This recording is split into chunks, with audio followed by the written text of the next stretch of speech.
과수, 채소, 심지어 화초에까지 진딧물이 안 오는 식물은 찾기 어려울 것입니다. 그러다 보니 이 진딧물 퇴치에는 농부만이 관심사가 아니고 주부들의 관심사이기도 합니다. 그러다 보니 인터넷을 검색해보면 주방용품으로 진딧물을 퇴치하는 비법들이 많이 나옵니다. 150cm 정도 높은 곳에 1단기를 심었는데 설마 하였던 것이 지금 진딧물이 새잎에 바글거리고 있습니다. 다른 작물 같으면 농약을 방지할 것인데 쌈 채소로 먹는 여기에 농약을 뿌리려니 선뜻 용기가 나지 않아 일단 인터넷에 많이 소개하는 세제, 식용유, 식초, 소주, 막걸리, 물엿으로 방지하는 방법을 택해보기로 하였습니다. 어느 방법이 가장 효과가 있는지 궁금하기도 하여 제대로 실험을 하여 비교해 보기로 했습니다.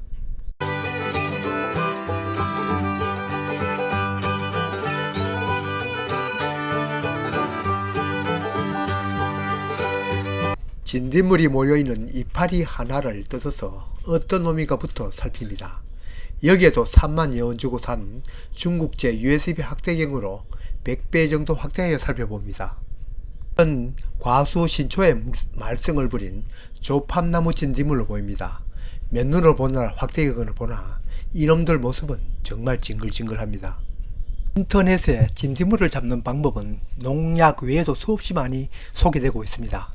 그 많은 방법 중 주방용품이나 그 외 쉽게 구할 수 있는 재료를 손쉽게 사용할 수 있다면 방제도 손쉽고 그 독성 또한 적으니 인축에 별로 해롭지 않아 금상첨화입니다. 물론 그 많은 방법이 모두 효과가 있을 것으로는 생각하지 않습니다.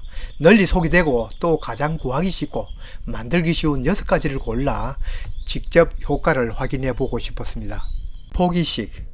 널리 알려진 비법에 따라 제일 먼저 가루 비누 세제를 물에 진하게 타서 흠뻑 젖도록 뿌렸습니다. 말로는 이 계면 활성제 성분이 진딧물의 숨구멍을 막아 죽인다고 합니다. 여러 곳에서 소개한 비법 6가지를 골라 차례로 2포기씩 살포하여 48시간이 지난 후에 그 결과를 알아보았습니다. 실험 따로 결과 따로 알아보았지만 알기 쉽게 실험과 그 결과를 함께 영상으로 맞대었습니다. 이건 첫 실험인 가루 세제를 물에 녹여 뿌린 결과입니다. 거의 현장에서 죽고 몇 마리가 살아서 움직입니다. 이만하면 효과는 해당 살충제 농약 못지 않다고 생각합니다.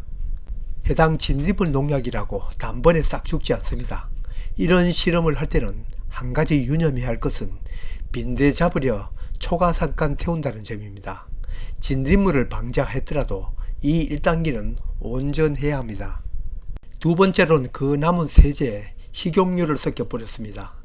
기름도 해충의 숨구멍을 막아 질식시키기 위한 것으로 식물이나 해충의 몸에는 잘 붙지 않으니 세제를 혼용하였습니다. 도망을 갔는지 흘러내렸는지 죽은 사체는 보이지 않고 몇 놈이 콩기름에 젖어 움직이지 못하고 있습니다. 죽었는지 살았는지는 모르지만 아마 살아남지는 못할 것입니다. 네 번째로는 사과 식초를 눈대중으로 물과 3대7로 섞어서 살포하였습니다. 그렇게 섞어서 칠하는 얘기가 많이 나왔습니다. 물론 흠뻑 젖도록 주었습니다.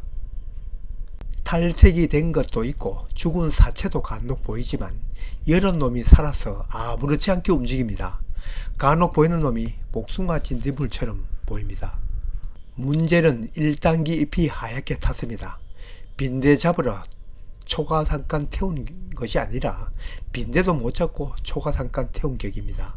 한마디로 비추입니다. 많은 분들이 식초를 이용하여 제초 작업을 한다고 하니 그쪽으로 사용하는 것이 바람직해 보입니다. 네 번째로는 소주 원액 살포입니다. 술을 안 먹는 저로서는 소주값이 실험비로 투자한 셈입니다. 소주 먹고 취해서 고향 앞으로 갔는지 한 마리도 보이지 않습니다. 죽은지 살았는지는 확인할 길이 없습니다. 첫 번째, 이번엔 막걸리 살포입니다. 금방 사왔으니 신선합니다. 그것도 소주와 마찬가지로 원액입니다. 같은 알코올인데도 여기에는 전혀 변화가 보이지 않습니다. 한창 신나게 잘 놀고 있습니다. 여섯 번째, 마지막으로 물엿을 약 50배가량 눈대중으로 희석하여 뿌렸습니다. 원액 그대로 뿌리면 틀림없이 움직임에 제약을 받아 살 수 없지만 연한 물엿에는 어떤지 모르겠습니다. 농도가 좀 낮아서인지 전혀 효과가 없습니다. 떼거지로 모여 잘 놀고 있습니다. 앞에 실험한 결과와 무처리한 것과의 차이도 알아야 하니 그동안 넘어오지 말라고 경계면에 끈끈이 트랩으로 막아두었습니다. 전혀 돌봐주지 않는 이놈들도 이틀 새 안녕한지 살펴보았습니다. 여전히 처음 그대로입니다. 제가 한 이 실험을 모두 검증한다고는 보지 않습니다. 진딧물에 따라 또 살포할 당시 날씨, 즉 기온과도 관계가 깊으니 어디에서라도 똑같은 결과가 나오지는 않을 것입니다.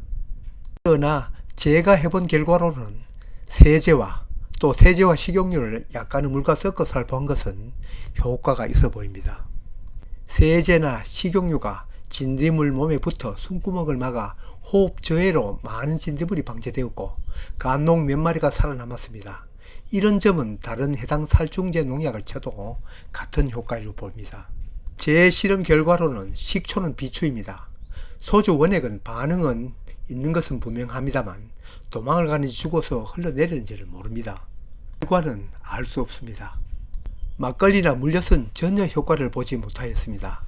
이 작은 결과는 어디까지나 참고용이지 진딧물 한두 군데 해본 실험으로 실패다 성공이다 등의 결론은 성급할 것입니다. 다만 한 가지 확실한 것은 우리 주변에 쓰이는 여러 가지 재료로 진딧물이나 다른 해충을 방지할 때 유념할 것은 그 성분이 독성을 띄워 죽게 하는지, 아니면 호흡작용을 저해하는지, 아니면 각질을 녹이는지, 아니면 냄새로 도망을 가게 하는지 확실하고 분명한 근거가 있어야 효과를 기대하리라 보입니다. 또 한 가지, 앞에서도 언급한 것처럼 진딧물도 잡아야겠지만 무엇보다 작물인 1단계는 무사해야 하는데 식초에서는 잎이 하얗게 탔지만 다른 것은 일단 피해는 없어 보입니다. 그렇지만 다른 연약한 채소에는 어떨지는 실험은 계속되어 보아야만 확실합니다. 이 외에도 진딧물 방제에 도움이 되는 비법은 더 있습니다. 또 애기똥풀, 할미꽃 뿌리, 은행잎, 고삼 등 독성분이 있는 천연약재를 우려 뿌리는 방법도 있습니다만 시간상 여기에서는 적용하지 않았습니다. 이 실험 결과의 토대로 가루비누와 식용유를 섞어 전체 1단계에 쳐야겠습니다. 이런 민간 요법으로는 식용유와 계란 노른자를 믹서기에 섞어 쳐서 해충의 몸에 달라붙어 숨을 쉬지 못하게 죽이는 방법이 제가 보기에는 신빙성이 있어 보입니다. 다만 노른자를 믹서기에 가는 번거로움이 있어 대신 세제를 쓴다면 노른자보다는 충실하게 진딧물 몸에 달라붙어 소정의 효과를 낼 것으로 생각합니다. 물론 한 가지 남은 것은 이 세제와 식용유를 섞은 것이 어느 채소에나 적용할 수 있는지는 실험이 계속되어야겠습니다. 이 1단계는 별탈이 없었습니다만